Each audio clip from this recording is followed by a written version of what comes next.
And when it comes to encouraging violence, you noted quite rightly that the president was careful to say that the protesters should be peaceful. We have had Democrats for a year cheering on. We've seen violence all over the country. We've seen riots all over the country. We've seen stores being looted, stores being firebombed, police cars being firebombed, police officers being assaulted, police officers being murdered, individual citizens being assaulted. And what did the Democrats do? They cheered it on.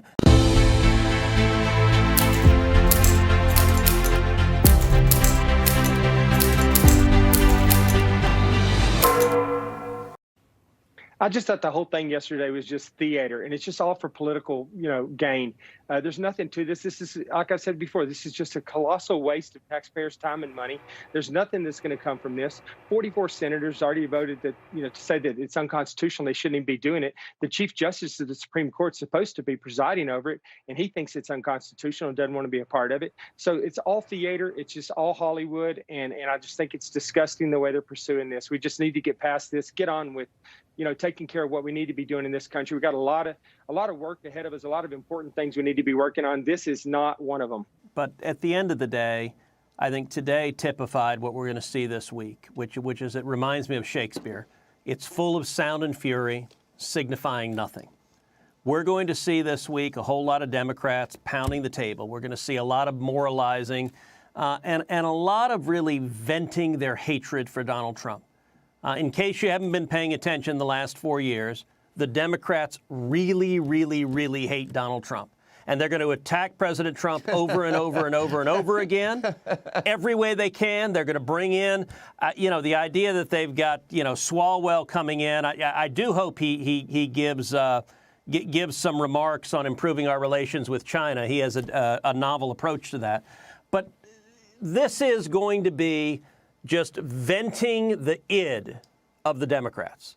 I think the majority of Americans are just like, enough. I mean, this is, yesterday that was so dramatic. What did you think of watching the president's defense team with their presentation yesterday? I didn't see all of it, but I saw some of the clips of it this morning. I thought he could have been much better served. I didn't think they did a great job, to be honest with you. I think he expected better, and I think he should have got better from his side. But it's a shame they're there in the first place. I feel like he shouldn't even have to be defending himself on this anyways. But I feel like he could have been better served, and I'm sure he probably feels the same way. But I didn't see all of it. I just saw some of the clips because, quite honestly, I didn't watch all of what was going on yesterday because it was such a sham. I didn't want to sit there and waste my time watching it all day. And then it's going to end with failure.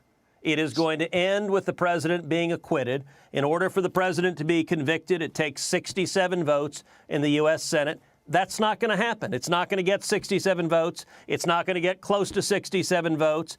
Every one of the 100 senators knows that. Every one of the House managers knows that. But this is political theater because rather than address the real problems, the real challenges we have in this country, rather than focus on getting kids back in school and getting tens of millions of Americans back to work, the Democrats want a week of just political theater raging at Donald Trump. Congressman, do you think this is going to hurt them moving forward? Oh, yeah, absolutely. They will end up being injured by this, in my opinion, because, you just can't forget that 74 million people voted for President Trump. There's a large part of of our population here in the United States that still believes in his agenda and his Make America Great, Keep America Great agenda. That's not going away. He's still going to be very influential in our party. He's going to be a big part of our party moving forward, whether they like it or not.